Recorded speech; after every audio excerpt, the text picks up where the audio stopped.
আসসালামু আলাইকুম রহমতুল্লাহি আবরকাতু। নমস্কার, আদাব। আমি রফিক শেখ, ওয়েস্ট বেঙ্গল ইন্ডিয়া থেকে বলছি, পার্ট অফ ভিক্টোরি উইথ। সর্বপ্রথমে জানাই আমাদের সিও মুফারি স্যারকে অসংখ্য অসংখ্য ধন্যবাদ। তাঁর নীতি, আদর্শ, কালচার আমাদেরকে অনেক কিছু শিখিয়েছে, তাই আমরা সব কিছু চোখে দেখতে পাই না, অনুভব করতে হয়। সেইটার সম্বন্ধে আমি দু চার লাইন কবিতা ছন্দের মাধ্যমে আপনাদের সামনে তুলে ধরেছি। চোখেতে আমরাই যা দেখছি এটাই ভাবছি সত্য, অনেক কিছু দেখা যায় নাই, এটাই হবেই বাস্তব।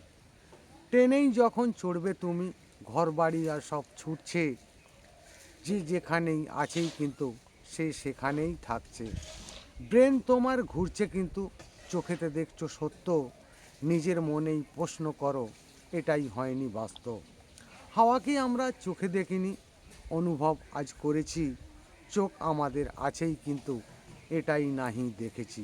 সব কিছু আজ চোখেতে কিন্তু দেখতে নাহি পাবে, এমন কিছু আনবে কিন্তু অ্যাসমোফারেই জানবে।